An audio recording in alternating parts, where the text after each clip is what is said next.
Hello my friends, welcome back to Garhdo Goes Geek. Today's little episode, I've got another little preview for you based on an upcoming piece of content.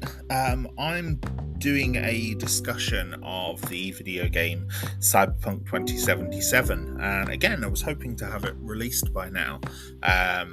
However, my decision to hold things back due to the ongoing strikes has been a reason why it hasn't released yet. That being said, Cyberpunk 2077 recently dropped its Phantom Liberty expansion. It's slated to be the only expansion for the game, and along with that came its 2.0 update.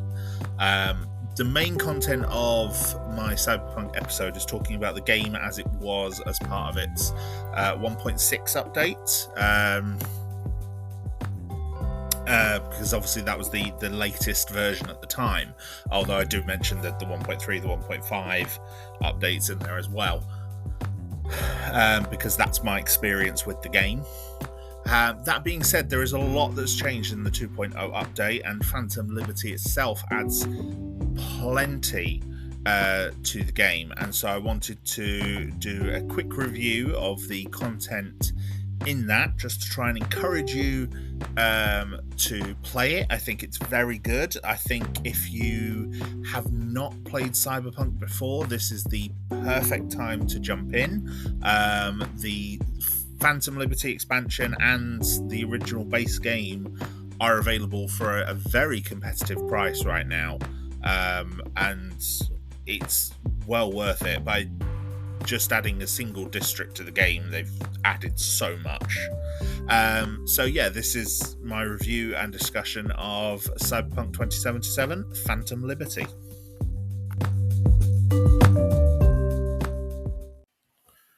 So Cyberpunk Phantom Liberty adds a completely new quest to the game. You get contacted by a character called Songbird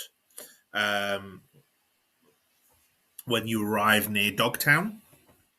In fact, you actually get contacted by her shortly after the quest with the Voodoo Boys.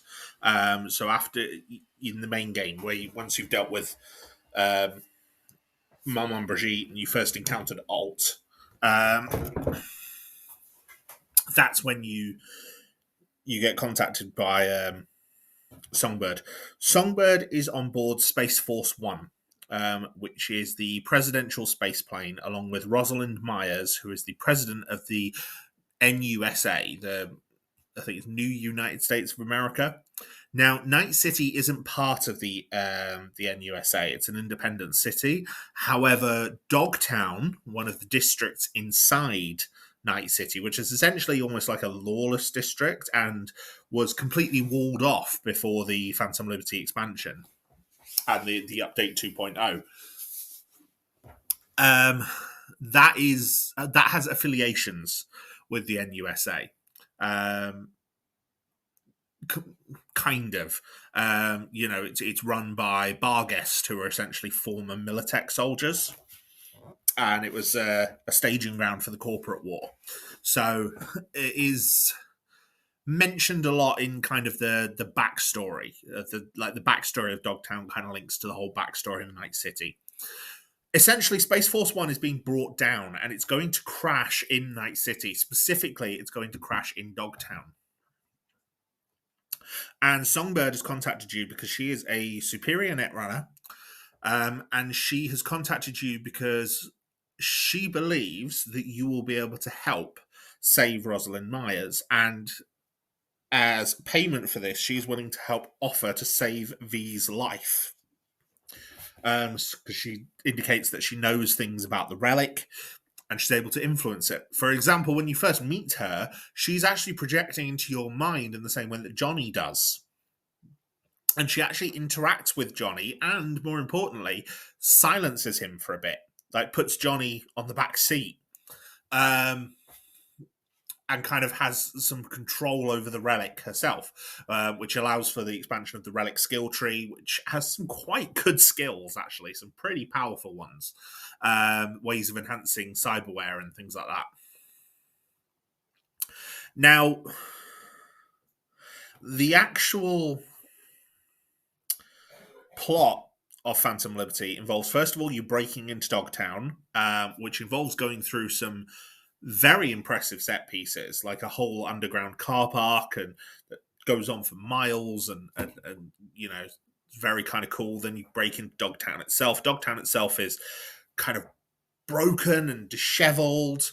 There's an old sports stadium which has been set up as like a sort of hub, and become sort of like a main shopping district, and things like that. It's called the Combat Zone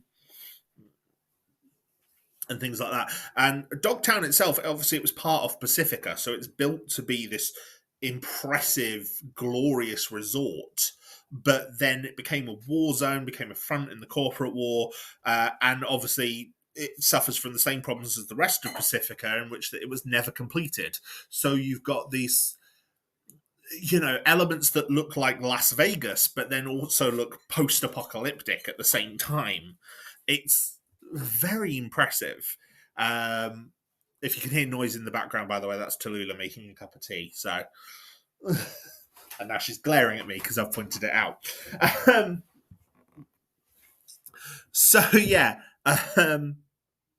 it looks very impressive. In fact, if anything, visually, it reminded me of like Cyberpunk crossed with Fallout. And there's been a lot of discussion about like Phantom Liberty in contrast to Starfield, which is also recently released. And I've not played Starfield, but this is because while I'm kind of a fan of the Fallout series, I've never finished a Bethesda RPG.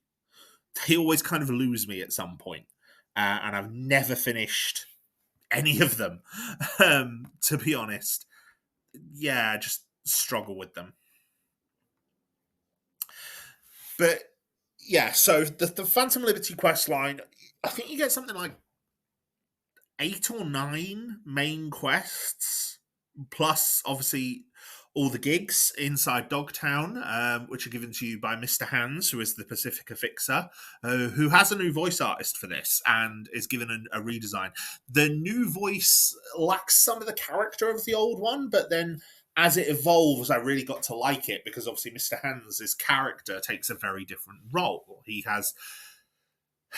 got a much more of a superior air to him now than he used to before. But before he was wacky. He only really gave you 2 quests. Like he gave you 1 gig of his own, and then obviously he was a part of the Voodoo Boys quest. Whereas now he's a fully formed fixer. He's got like 10 gigs inside Dogtown himself, as well as a couple of like side quests that he actually appears in. Now, the main plot concerns Myers. Space Force One does crash in Dogtown, and the first mission involves you kind of rushing to try and save Myers. You break into the crash site. You fight through a load of Barghest soldiers. You team up with Myers. You've got Songbird in your head, things like that. You then have to try and keep Myers safe. Myers suggests you contact a FIA, which is Federal Intelligence Agency, I believe. It's kind of a mix of the FBI and the CIA. She suggests you contact one of their agents who is in Dogtown and has been based in Dogtown for some time, and that's Solomon Reed. Solomon Reed is played by Idris Elba. And Idris Elba has not only very clearly voice acted the role, but he's also been very clearly been motion captured. Like I was watching his performance, having seen Idris Elba in quite a lot of things, and a lot of varying roles, and obviously seeing him in his personal life doing interviews and sort of behind the scenes stuff. There is a lot of Solomon Reed's performance where I can see aspects of Idris Elba, mannerisms, facial tics, things like that match his performances in other work. And so if he didn't do the motion capture for this, then there's a very talented team of animators on board, because the work is impressive. It feels way more than just a vocal performance. Like this is very definitely it's Idris Elba playing the role of Solomon Reed. Now, Reed himself is quite abrupt and abrasive when you first meet him. He feels like he's very much a company man. He's got issues with Myers and the FIA and how he feels kind of abandoned in Night City by them. But he's a patriot willing to go along with the mission, and he even turns. He's quite harsh towards you in some respects because you're not. So there's an aspect of that as well. I'm playing as the female V, so I got some very good interaction with him here. The fourth main character of the whole thing is Kurt Hansen. Kurt Hansen is the operator. Well, he's the Bargus leader in charge of Dogtown. So he's essentially the Dogtown's dictator, ruler kind of thing. Dogtown is his. People obey his laws while they're there, basically. He's a complex character who we don't seem to get a lot of, annoyingly. You know, there's not much of Hansen in the main quests. He's the antagonist. So we don't get to spend as much time with him as we do with, say, Songbird and Reed, especially, but also Myers.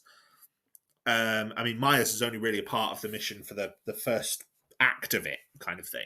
The first few missions of the quest line. But Hansen, I don't know. He's very much a presence in Dogtown. Like, we get announcements from him, the main loading screen from the main menu. Has quotes from him that sort of catch you up on the story and sort of give you the status of the quest line in the same way as the news reports do in the standard game. And then you can hear those announcements as you're wandering around Dogtown. But there's only a couple of missions he actually makes an appearance in, personally.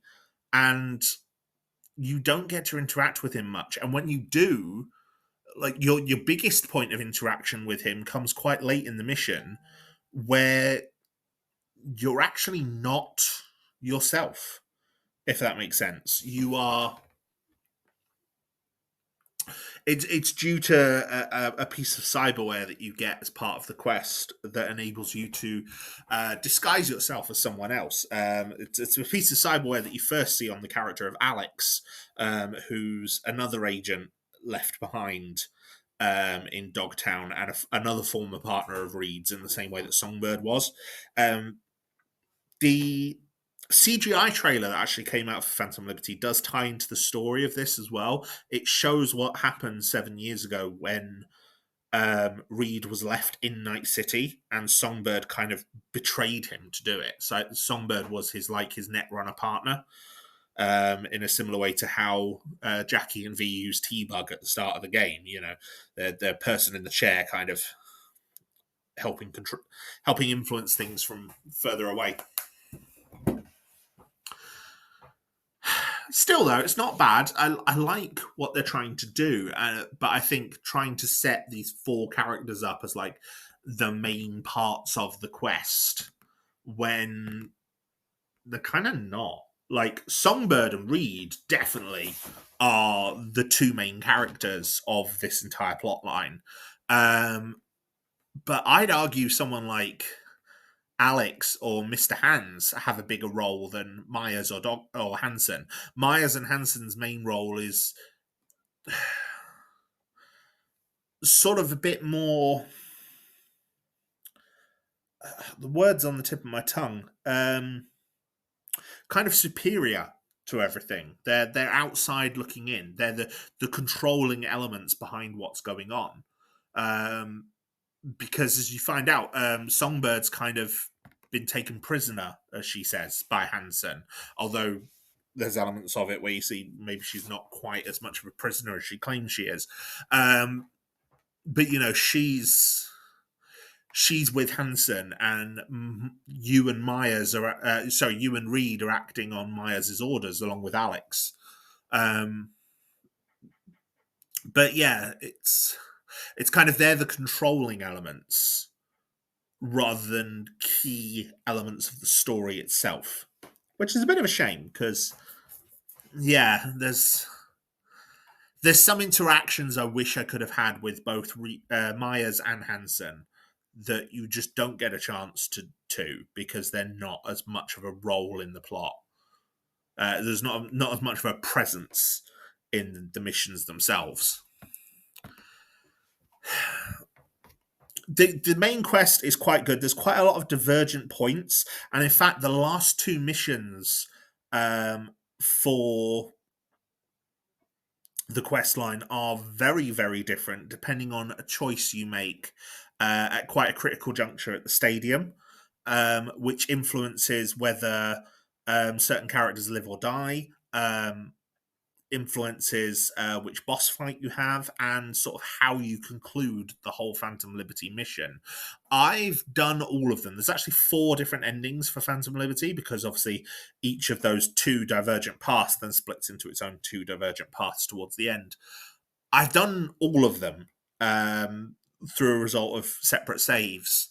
I'm the first one I tried was allying with Songbird, and you end up sort of teaming up with her to try and help get her away from the FIA. There are reasons why she is being hunted, and a lot of it's to do with her skills as a netrunner, and specifically the Black Wall. Like, quite early on, you end up facing a boss which is being controlled by a Black Wall AI.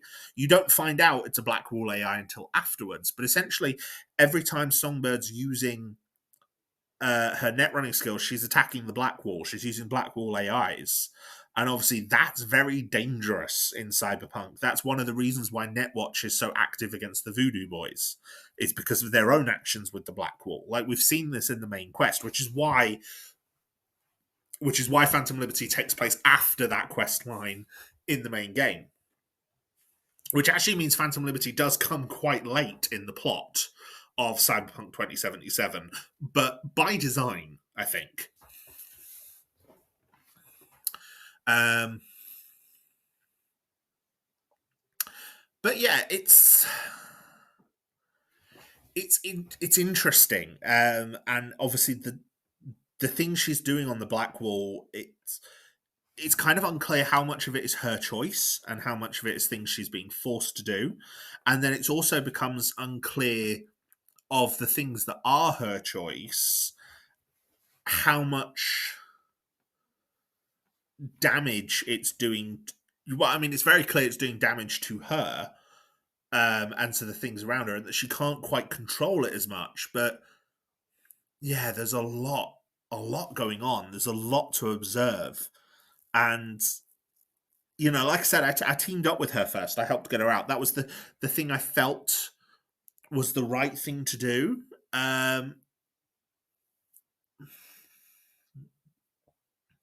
I did both of the endings for that, one of which unlocked the new ending for the game, which has actually been introduced as a result of Phantom Liberty.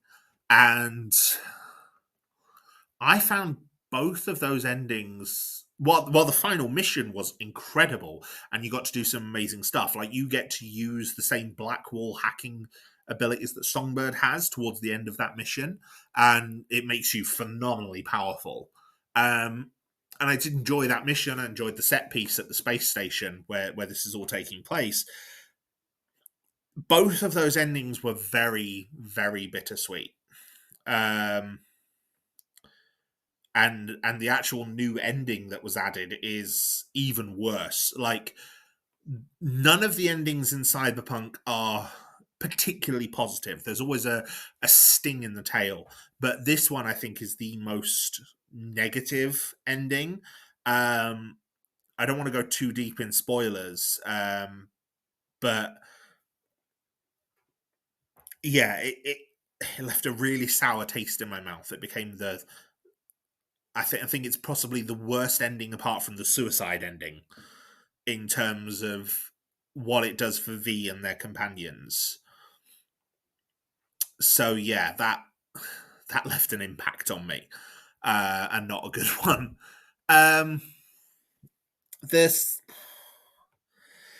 So obviously then I went back and tried to do the other ending where I actually tried to hand Songbird over to Reed as we'd originally planned.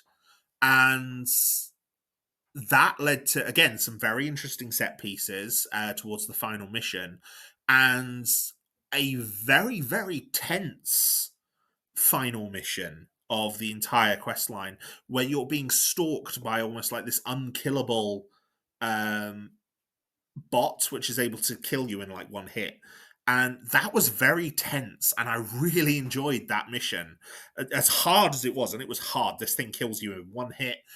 You can't damage it, you've got to stay hiding from it. It felt very much like the sort of like Alien Isolation, like it's moving around, and you've got to try and find hiding places from it and be very careful to avoid it. Yeah, so there was a lot of restarting involved there because I died quite a few times. But um, that final conclusion, I felt, got a lot more story out of everything. Like, I learnt a lot more about Songbird doing it that way, and the actual conclusion to the DLC, I found a lot more satisfying. And the ending of the DLC, I found I managed to find an ending that I felt helped Songbird and Reed and myself, but left the new ending completely unavailable. I don't want to go into any more spoilers than that, but it was an ending that I actually felt very happy with. And so I decided to keep that save and carry on working from there. But I'm glad I enjoyed. I'm glad I did all the others as well.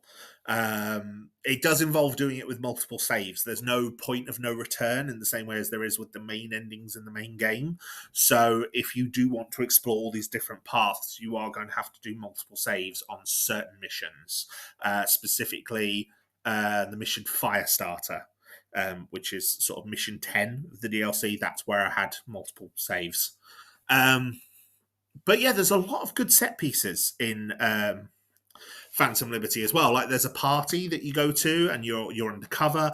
There's a lot of it that feels like a spy mission, like in the best way. Like you are impersonating people. You are going to areas where you don't feel like you belong. You end up in a really high stakes poker game. You know, it feels, there's elements of it that feel like a Bond movie. And then, of course, the final song for the DLC over the credits. Like, the DLC has its own credits that play after the conclusion of the main Phantom Liberty quest. And they have a Bond style music video over them. And it works really well. I really enjoyed it. So yeah, I had a lot of fun with that. And then of course there's everything else that Dogtown adds. Like I said, I really enjoy being in Dogtown. I like the vibe of it. It has 4 unique districts within Dogtown. Not as big or developed as any of the districts in the main game, but they do have their own things going on. For example, there's not quite cyberpsychos essential get my words out. Not quite cyberpsychos, essentially, but the same thing almost. In like cyber junkies, and then you read the terminals and the shards, and you learn that there's this drug called Fant on the street, which seems to be having some impact on some of the people who take it, with a lot of cyberware included, and sort of driving them psycho. So you have some cyber psycho style encounters. So far, I've had 4. I'm not sure how many there are yet, but I've had 4 in the game. And admittedly, the character I'm playing on is my end game character. I've done over like 200 hours as this character, so those fights were quite easy. But a lot of the cyber psycho fights in the main game were quite easy by the time I got round to them as well, because again, I was doing them at a very high level. So I'd imagine if you were playing this more in line with when you get to play it in the main game, they might be more challenging. It all depends on how leveled you are and what cyberware you have and what tier equipment you have, because a lot of that's all been respec'd. So kind of I do want to get to this point with a new character at some point and see how much more challenging those things are. Because I know a lot of the bosses have been rebalanced, including the cyberpsychos, as a result of 2.0. And so I'm expecting when I replay on a new character that a lot of those things will be a lot more difficult than they were up until now. And I'm hoping for that. So yeah, there's that element. A lot of those seem to be unmarked quests. The four I've stumbled onto just by exploring Dogtown. So yeah, they're unmarked quests. There's other unmarked quests in the area as well that I don't want to delve too much into for spoilers. But those are some encounters to be aware of. There's new increased crime activities, which are like they're sort of harder versions of the suspected crime activities in the main game, but you don't get an NCPD announcement for them. You just sort of stumble across them. I think one involved the Voodoo Boys. I believe two involved the Scavs. Because the Scavs and the Voodoo Boys are quite prominent inside Dogtown, along with Barguest. Those are like the three main gangs of the district. A lot of the Voodoo Boys seem to have had a redesign. There's a lot more Voodoo Boys designs that take on a lot more of the sort of Haitian and voodoo elements, like large hairs, tattoos, ornate hairstyles. So they look really cool. There's a lot of new clothing, new weapons, the new gigs as well for Mr. Hands. They are very good, and there's a couple that are not gigs but like actual missions, and some of them take place after certain points in the main quest line for Phantom Liberty. There's also new side hustles, some of which actually take place in the rest of the main game as well. Like El Capitan Reyes wants you to steal cars for him, and then that leads to a couple of new quest lines as well, which take place outside of Dogtown and in the main area of the game around the Arasaka docks and Santo Domingo. There's, like I said, the main gigs, the gigs for Phantom Liberty as well, are very well developed. They are very equivalent to some of the best gigs in the main game, where there's multiple options, multiple paths, multiple ways of solving things, characters you can agree with, disagree with, some moral choices, things like that. So yeah, I recommend doing some of those multiple times as well if you can, using save files. And some of them allow you to interact with characters in the main game. So, for example, there's one where you get approached by two Barguest soldiers and they've messed up. And depending on what you choose, you are able to contact via text, unfortunately, rather than phone calls. But you get to contact Panam, River, and a couple of other characters in the main game to sort of learn more and sort of ask for advice.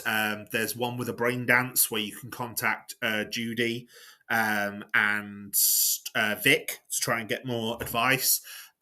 There's one with what was it called? There's one gig where you need a net runner. Actually, this isn't a gig. This is part of the main quest line. You need a net runner, and depending on where you are in the main game and what characters you've interacted with, what gigs you have interacted with, some of the net runners you can have available include Nyx, Sandra Dorset, Chang Hoon Nan, and I've forgotten the last one. It was Sandra Dorset was the one I used in the end. Or you could just pay Mr. Hands and have him hire his own net runner to get the data you need. Oh, Claire, that was the other one. Claire Anika from the Aldecaldos, not Claire Russell from the Afterlife. She's unable to help you, but she does give you something else pretty cool. But yeah, Nyx, Sandra Dorset, or Chang Hoon Nan, and depending on which of those you use, depends on how successful they are, and actually opens up some new elements afterwards. Like I said, I tried all three of them. Nick's seemed the most capable. Chang Hoon Nan, something quite bad happens to him. But like I said, I went with Sandra Dorset because it gave me an extra quest as well, so I thought that could pay off later on. And then, of course, a lot of the actors have come back and recorded new dialogue. Obviously, Johnny has new dialogue at quite a lot of the plots in Dogtown and in a lot of the new quest lines. He interacts with you quite a lot, same as he does with some of the best gigs in the main game. But also, obviously, in the new ending, you also have new dialogue from Judy, Kerry, Victor, Misty, River, Mitch, and a few others. I think the main and Rogue. The main one you don't get any new dialogue from there is Pan Am. I'm not sure if the actress is unavailable or and that's why they chose not to use her, or if there was another reason. Unfortunately, you don't seem to get much more dialogue from any of them in the main game, or at least not that I've found as yet. But I have also been told that there are some quests that if you do the Phantom Liberty expansion before doing some of these side quests, they can create new dialogue options as well. For example, as part of the Phantom Liberty quest line, you can encounter Lizzie Wizzy, which then means if you do Lizzie Wizzy's violence quest in the main game, after that point, you've encountered her in the reverse order. Whereas if you do violence first and then encounter her in Phantom Liberty, you get different dialogue on that. So yeah, there's a few different things like that. Now, beyond Phantom Liberty, there's also the 2.0 update for Cyberpunk. Now, 2.0 has actually added or changed quite a lot from the base game, and even from the previous updates. For example, the entire perk tree has been completely rebalanced. Now, they do recommend starting a character from scratch. I haven't done that yet with 2.0 and Phantom Liberty, so I can't say how well it works from the base game. I do know I came to it with my end-level character into Phantom Liberty, and obviously there's changes to perks, cyberware, and armor. And I was asked to respec all of my cyberware, to to respec my character perks. My character attributes were still set as they were. There's also 10 new levels added on as part of Phantom Liberty to expand even more. I'm not sure whether they're also part of 2.0, but they're definitely part of Phantom Liberty. So the level cap has increased from 50 to 60. But perks, skills, cyberware, they all changed. And I've got to say, I generally enjoy the new perk system a lot more than the previous ones. It feels a lot more noticeable when playing the exact what the perks are giving you. And you can also refund perks and respec your character as needed. So, for example, when playing the game previously, in the base game to do, for example, the Beat on the Brat quest, I ended up putting a lot of work into sort of unarmed combat and blunt weapons and things like that. And obviously that's not how I play the rest of the game. And so it ended up meaning that I had to sacrifice a lot of points earlier on into like body and some of the perks in that tree. But that's not how I want to play the rest of the game. Because of this, you could now level up those perks as needed. But then once you've done the Beat on the Brat quest, refund those perks and put them somewhere else, which is great. And I'm fully here for that.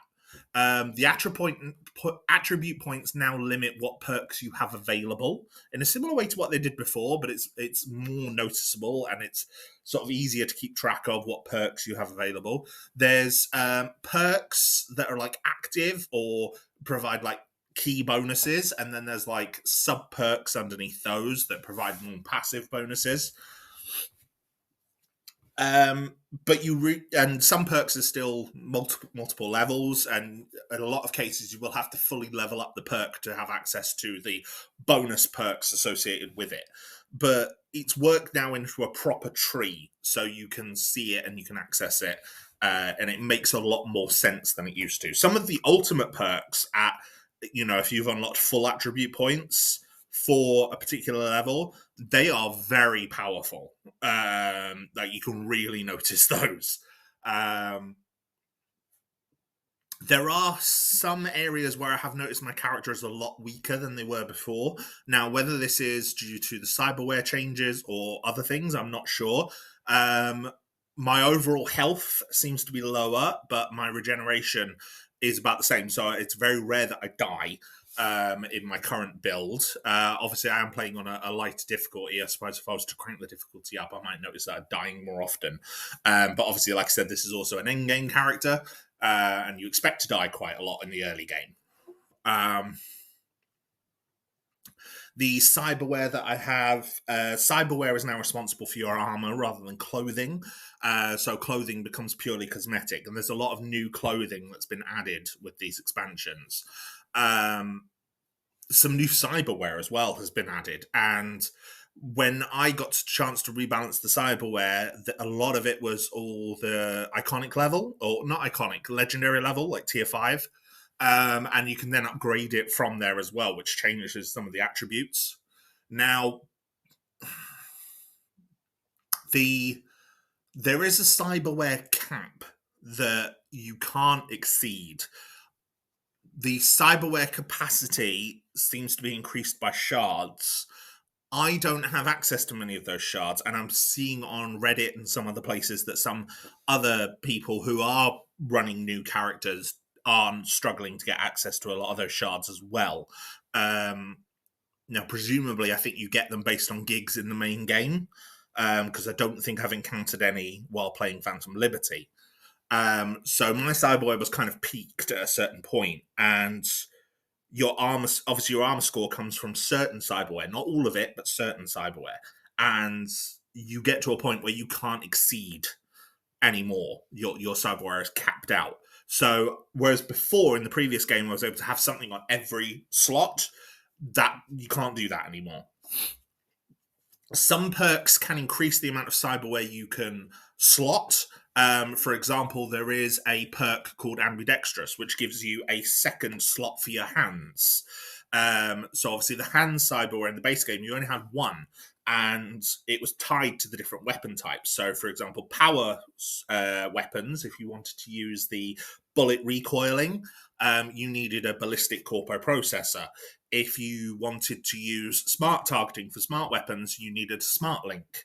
With the ambidextrous perk, it's possible to install both a ballistic corpo processor and a smart link, one on each hand, which essentially means that you are able to use both smart and power weapons, whereas previously you would have had to sacrifice one or the other. As I was mainly a power weapon player, that didn't really bother me, but it does now expand the options of like which iconics I want to be able to use, for example. There are new iconic weapons as well. And there's also a vendor inside Dogtown that allows you to purchase some of the iconic weapons that you may have missed in previous quests. That was quite cool, and I was able to kind of build my stash wall from that. There's also a change that allows you to get Skippy back. Skippy is a legendary iconic weapon that goes on the wall but has a quest line associated with him. So you can end up giving him back and not having him for your wall anymore. So obviously, because you only get to keep him when you complete the quest, but now you can, no matter how you can complete the quest, you will get Skippy for your wall if you want him. So that was pretty cool. I did like that. The other big changes for 2.0 relate to the world. Now, some aspects of this were implemented in previous patches, like sort of random encounters that you could stumble across, sort of car chases and things like that would you could sort of witness happening. They were part of the next gen update. And obviously the police behavior has been heavily reworked quite constantly since the first game, since the first release. Now, though, with 2.0, the police scaling and the wanted level scaling works a lot better than it used to. And to the point that the police now are a proper serious threat. The police dispatch you can now hear all the time, so you can hear when police have been called to your location, and they don't just appear. They will like randomly explore, and they'll all show up on your mini map as like police have been alerted. And it's only when you sort of stumble into their line of sight that they will actually try and apprehend you. So it is possible to hide from them. If you increase your wanted level, more powerful police officers will try and attack you. And if you get a maximum wanted level, you will be attacked by Max TAC. Now, Max TAC are the special branch of the NCPD that is designed to hunt down cyberpsychos, and they will treat you like a cyberpsycho. And essentially, you get a team of 4 Max TAC, one of which is a specialized netrunner, one of which is a specialized heavy, and I think the other 2 are just basic assaults. They hit hard. Like, they are bosses. I've triggered Max TAC a couple of times. I haven't survived either fight. I know some people have. I have seen videos of it online. It's very impressive. But I don't know what builds they're using. I've kind of gone my own way with my build. I'm not building towards a specific end game result. I'm just picking the perks that match my playstyle. I'm not going with a dedicated build. I'm just being like, well, I know I use a cyber deck, so I'm putting some points in intelligence. I know I like using the heavy weapons, so I'll put some points in body, that sort of thing. But yeah, a lot of fun. The new police are a lot of fun, and quite fun to engage with. So yeah, and being able to go on a rampage, even if it does end in a brutal death, can be quite fun. You can also do that in Dogtown, except there's then bar guests to attack you. But Max TAC will still be called.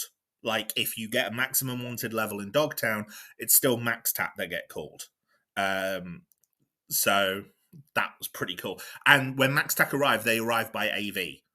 So they will arrive using an AV dropship, jump out of it, land on the ground, and will attack you.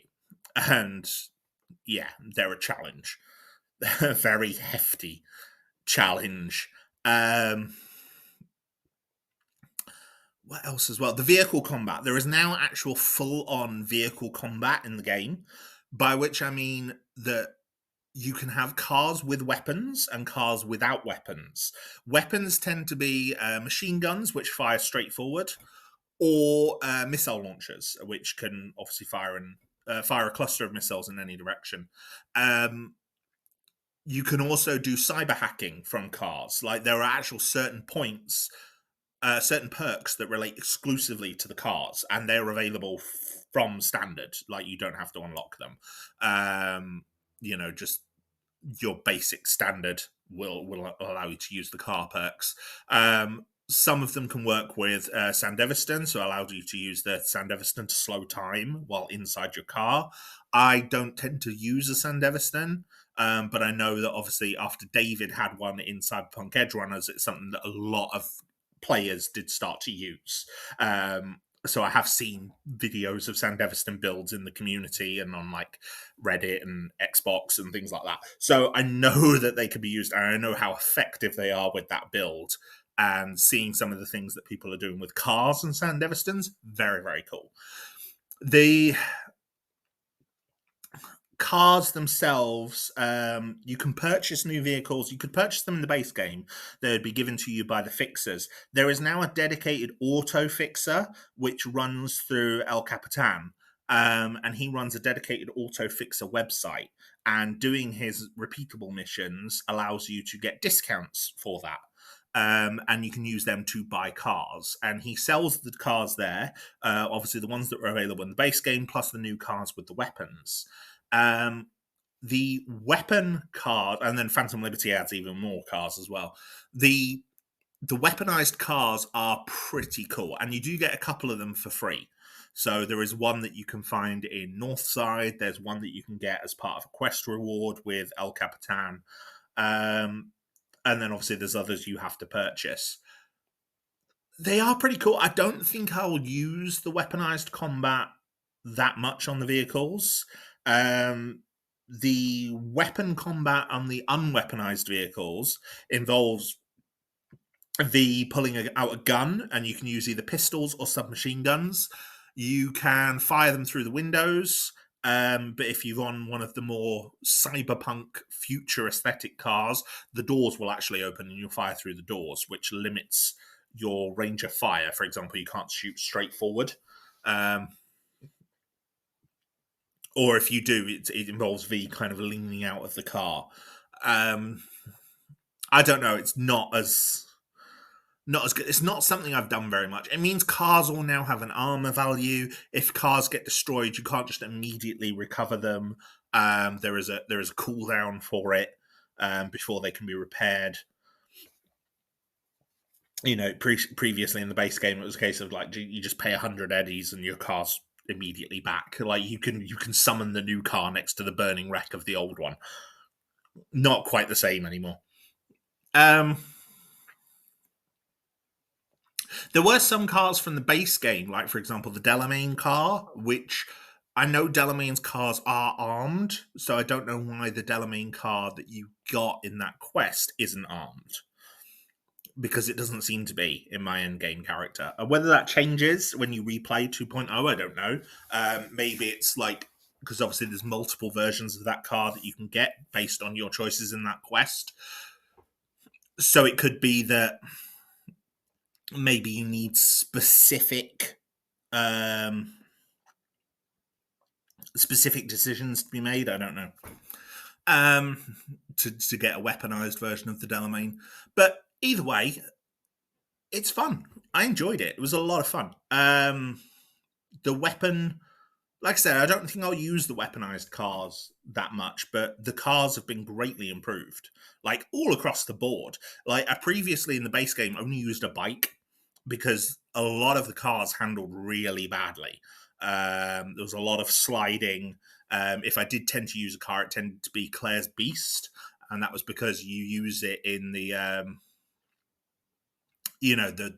racing quests with Claire, and it's like, well, this is a good car, and I quite like this one.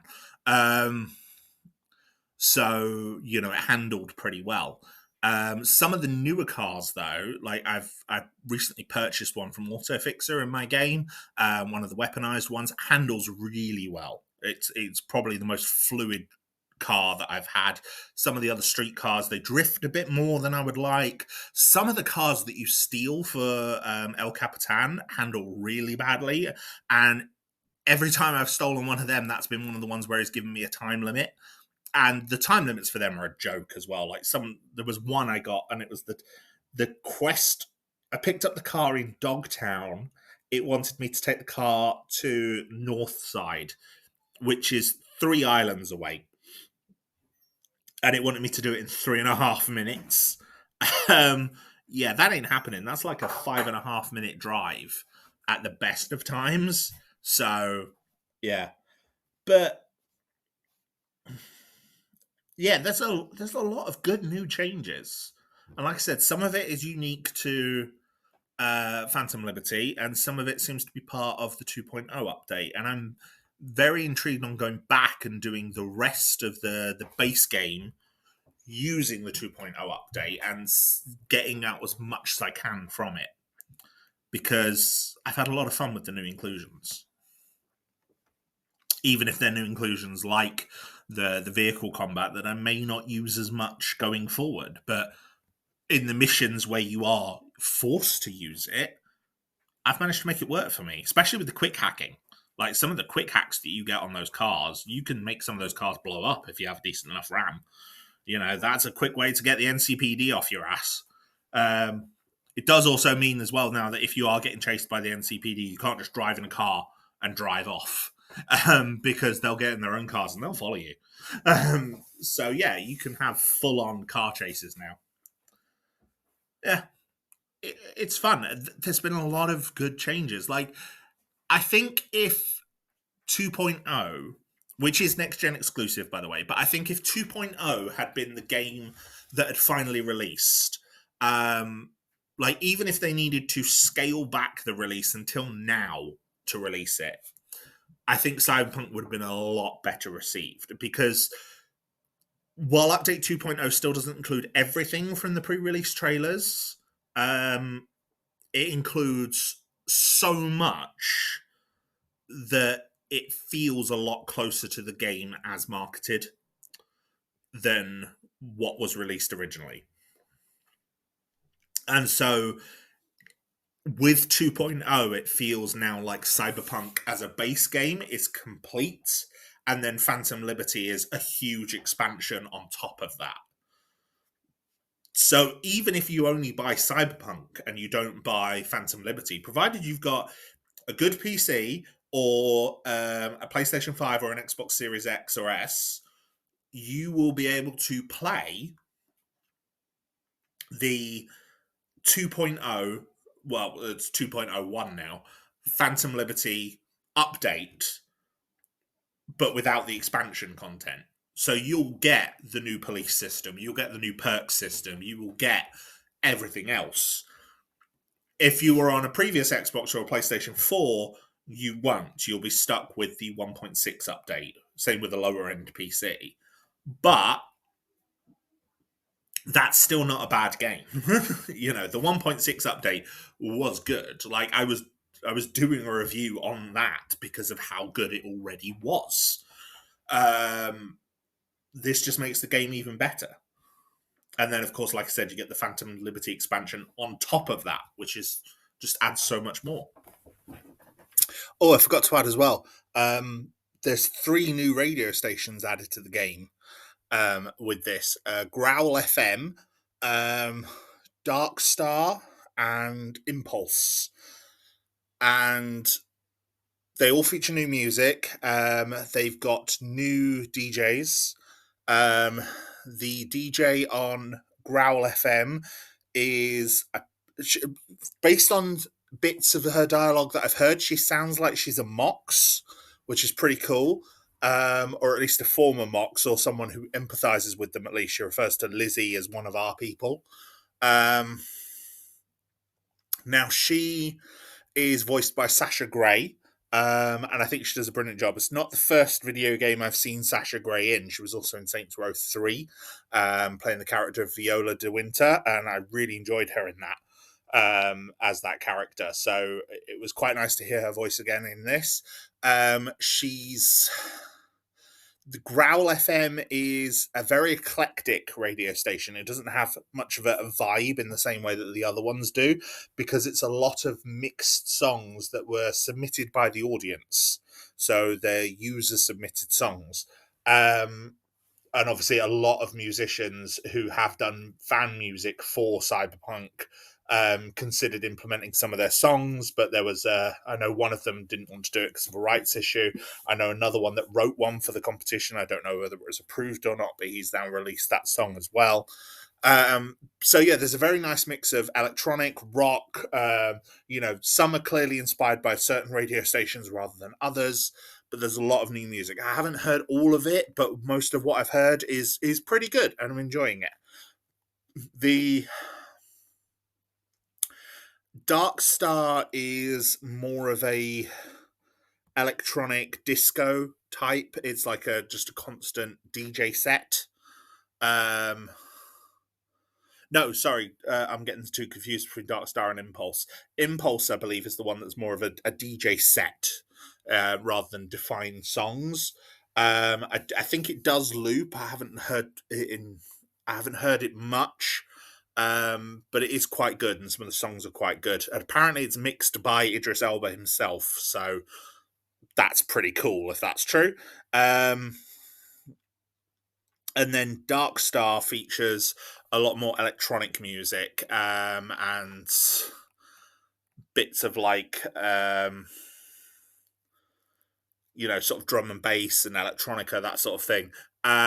Idris Elba appears as a guest artist on some of those songs, and you can tell it's him, and some of them you will hear throughout the missions of Phantom Liberty as well. There's also one of Lizzie Wizzy's songs, like I said, makes a quite a prominent appearance and gets like an animated performance to go along with it, which really enhances it. It was not one of my favourite of Lizzie Wizzy's songs in the main game. Really enjoyed it in this, though.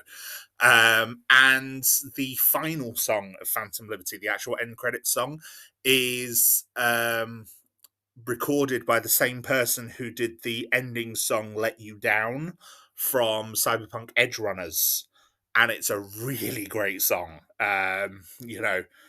One that's quite prominent in my playlist at the minute. So yeah, the music in the base game, which was something that I really liked and really sort of brought me into the vibe of Night City. There is new music added here, and it's clearly being recorded and made in the exact same way as the music in the base game, and so I've really enjoyed it. Um, I'm hoping to listen to it more as I go through the game and carry on playing, and hopefully hear more of the dialogue from Sasha Gray's DJ. I don't know if she'll be um, like whether I'll enjoy her as much as the Morrow Rock DJ. He's still my favorite in the base game with his conspiracies, and obviously being voiced by Mike Pondsmith means that a lot of those are coming from the creator of the game, so that is really cool. Um, but yeah, she's a contender from the. I've had two of her like discussions, and I've enjoyed them both. Um, so yeah, that was very good. There's also yeah, it's just a really good DLC. Lots of great cameos as well. Lots of good stuff. Also, I should add there are new mini games as a result of Phantom Liberty. Well, more specifically as a result of the 2.0 update. But I don't think they're available in Dogtown very often. But they are available in the main game. Essentially, one of the previous updates, I believe it was 1.6, or might have been 1.5 actually, added the minigame Roach Race, which is essentially the Google dinosaur game, like when the internet breaks and you get that Google dinosaur game, the sort of endless runner. It's that, but with Geralt's horse Roach from The Witcher, and it's quite addictive and quite fun.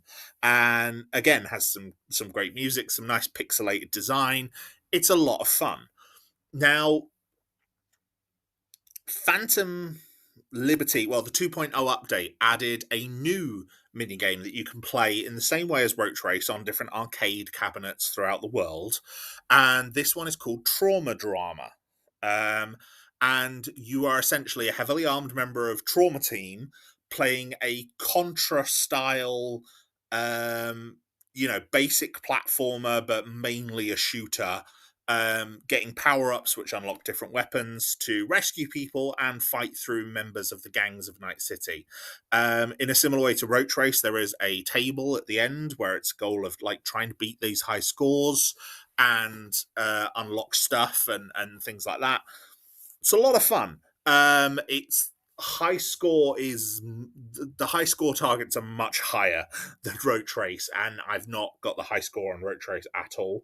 It's a lot of fun though. The main starts in Westbrook, so you're fighting against Tiger Claws. But then I did get to the second area before I finally died and gave up. And there is an infinite continue system, but I've been playing for a while by that point, and I kind of wanted a break and wanted to go back to the main game. But it's fun, it's enjoyable. I know there are rewards for beating the high score, and I've seen what those rewards are. They do look very cool. They're things for your apartment and new costumes. So yeah, they look very cool.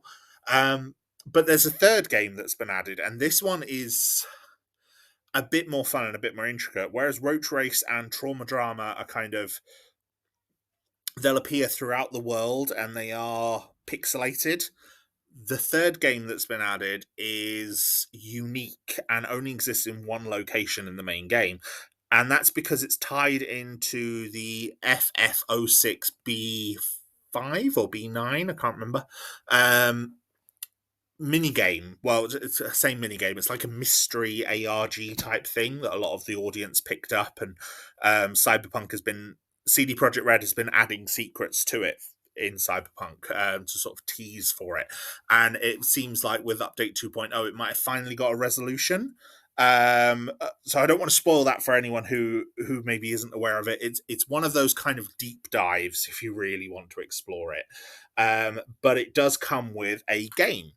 and that game is Arasaka Tower 3D, which is basically a Wolfenstein style, like Wolfenstein 3D style game, um, where you are Johnny Silverhand trying to escape Arasaka Tower before the nuke goes off. But there are secrets within this game which relate to the mystery. But if you don't want to explore that mystery, it's still an entertaining game in its own right. Like I said, it's only available in one location, but it is quite fun.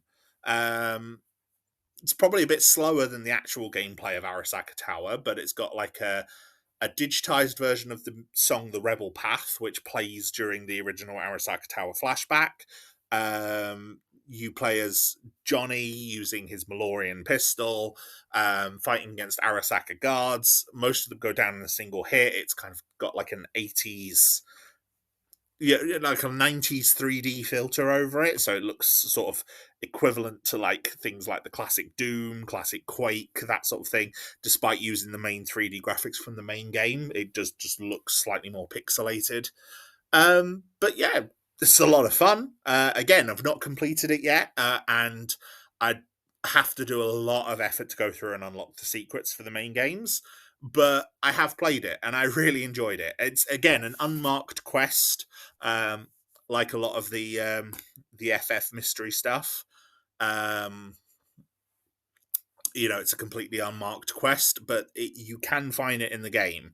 It's available down in the Biotechnica flats, for anyone who wants to just find the game and play it. And yeah, it's enjoyable. I did enjoy it. So yeah, again, another two interesting new additions to the base game, that expand on it quite a bit. So yeah, I may have only gone through Phantom Liberty once, but I do, well, once fully. Like I said, I've explored all the endings through save states, and obviously I'm finishing the rest of Dogtown for the second time as a result. Due to the first time through to try and get the alternate ending, I basically completed all of Dogtown and then went back 15 hours to get the other ending. So obviously now I'm finishing Dogtown again for the second time, including doing some of those gigs in a different way. So, but yeah, there's a lot that changes and a lot that's different as a result. So I'm really hoping to explore more of it, and I'm very much looking forward to doing it again. Cyberpunk, CD Projekt Red have said this was their biggest and most expensive expansion.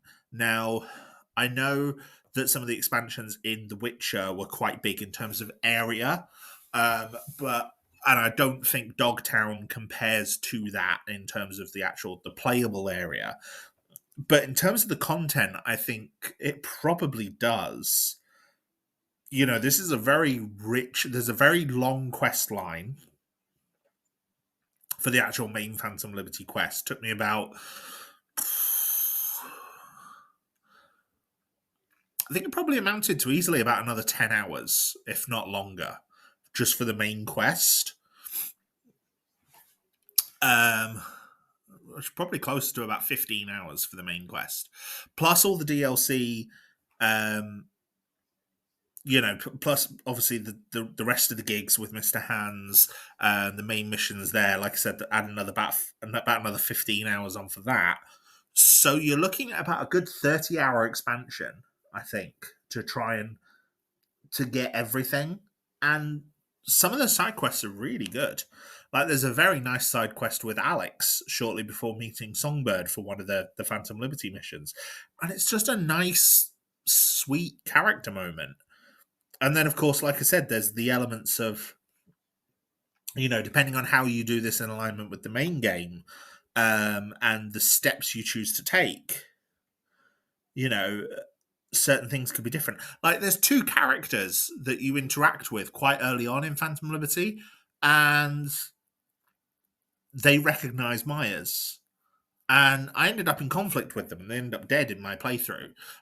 So I haven't done a playthrough with them still alive, but I know that you can keep them alive and that they can develop as cast members and supporting cast members for the first part of Phantom Liberty. So I'm very much looking forward to doing that at some point. So the next character that I get to play Phantom Liberty with, that's what I'm going to be doing. I'm going to be keeping them alive and seeing how that works.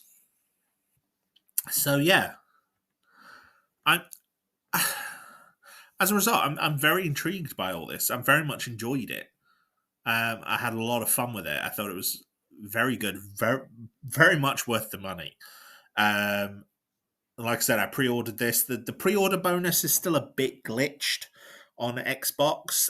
They tried to address it with the 0.201 patch, but it hasn't actually resolved it for a lot of players, including myself. So that's a bit annoying. But I'm enjoying the hell out of the rest of it, and I love exploring Dogtown. One of the main things about Dogtown that makes it a lot of fun, besides the car heists for Capitan, is that you can, every so often a plane will go over and it will airdrop something. And so the airdrops always land somewhere near you. And depending on where they land, depends on how you approach it. And I've had a couple that were non-combat, and they were more sort of like platforming puzzles. They were early on though. Most of the ones now involve some sort of combat encounter.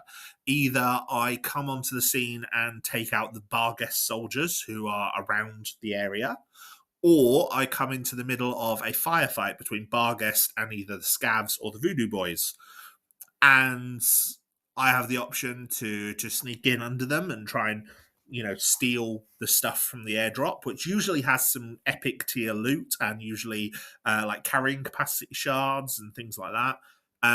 Or I can just wage in and end up fighting both sides. But yeah, it's a lot of fun, and it comes with a very distinctive sound and a big plume of red smoke.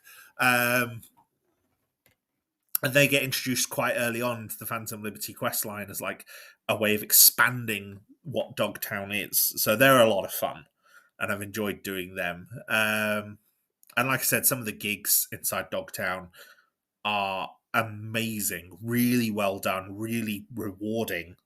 And some of them aren't just gigs; they are like full-on side missions. Like there's the ones that are actually defined as a gig, and then there's others that are actual side missions. Like there's one called Shot by Both Sides, which involves working with the media to explore an old Militech base. And that one's not listed as a gig; it's a side mission. It's small, but it involves a bit of investigation, both in Night City and in Dogtown, to try and find her in the first place. And then working with her, a lot of conversations, some nice reveals. Ends with a choice between supporting her or turning on her. Quite a nice little quest. And then there's others which are, the actual gigs. Like there's a gig that involves a sports academy. Very rich, very detailed. I've done that one twice now. I've had different interactions both times. I've usually defaulted to the same choice at the end. But there was one where I was a bit more stealthy, one where I went in kind of one where I kind of went in all guns blazing, one where I was a lot stealthier, but then that kind of backfired on me, and ended up leading to me having to go all guns blazing. But yeah, it's good. It's a lot of fun, and I've tried to keep this as spoiler light as possible, just sort of saying some of the things that are available in Phantom Liberty without trying to tease too much. There are boss fights in this. There are good twists in that. There's a lot of very, very good conversations between main characters. And there's, characters like Reed and Songbird are rich and interesting. And there are some decisions in this that I have kind of agonized over. Like, was that the right thing to do? Similar to the main game, there's a lot of points that are like, there's no clear answer here. Everyone kind of... a lot of quest lines in Cyberpunk and Phantom Liberty kind of exemplifies this. They feel like if you've ever been on Am I the Asshole on Reddit, and you get the kind of posts where someone describes a situation and it's like the person they're describing is in the wrong, but they're in the wrong as well. So everyone sucks. And some of the best quests in Phantom Liberty and in the base game, but in Phantom Liberty especially, have that element where there is no clear right or wrong. There is no clear good or bad. Everyone kind of sucks a little bit. The situation kind of sucks for everyone. And there's no clear answer as to what is the right or correct course of action. And I really enjoyed that. So yeah, that's my thoughts on Phantom Liberty and Dogtown. It's really worth playing, to be honest. And like I said, if you've not played Cyberpunk 2077 yet, now is a really good time to get into it. You know, picking... And this game's done well. Like, this game has sold like 25 million copies, they announced recently. Majority of those on Xbox and GOG. If you could play it on PC or on a modern generation console, so PS5 or Xbox Series X, you can play Phantom Liberty.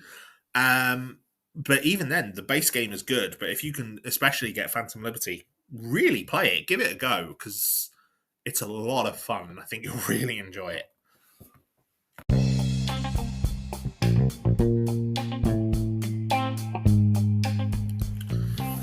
So yeah, that's me keeping this as spoiler light as possible. I will probably discuss some more spoilers for Phantom Liberty in the Cyberpunk episode when that does actually release at the end of the strikes.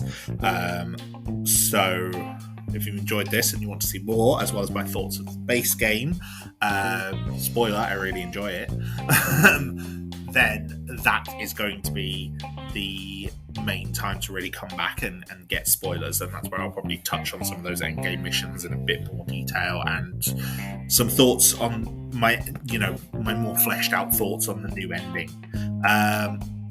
Until then, I hope you enjoyed this episode. I hope you enjoyed this insight into my thoughts on Cyberpunk. I hope I've encouraged you to try out Cyberpunk and Phantom Liberty if you have been interested in the game and haven't actually got round to it. I think it's really worth your time. I think it adds a lot to the base game. I think the game itself is actually very good anyway. Despite obviously the problems it had, and it did have problems. Like, I'm not going to defend it. Carte blanche. There's a lot about the marketing of that game that was very, very bad and negatively impacted the final product. But Cyberpunk 2077 is a good game. Phantom Liberty is a very good expansion. It's probably one of the best DLC expansions I've played for a game in a very, very long time. In terms of just how much it adds and enriches the core experience. The last time, I think the last time I enjoyed a DLC this much, it was the Mass Effect 3 Citadel DLC, where I actually wanted to play it again and explore every element of it in far more detail. And that's exactly the same here. So, and in fact, if anything, this is way more detailed, way more vibrant, way more involved in any way than Citadel was. So, yeah, give it a try. Until then, you all look after yourselves, take very best care of yourselves. I'll be back with more reviews shortly, and hopefully these strikes will be wrapping up very, very soon, and I'll be able to get my completed episodes out as soon as I can in the aftermath. So, look after yourselves, and I'll speak to you in the next video.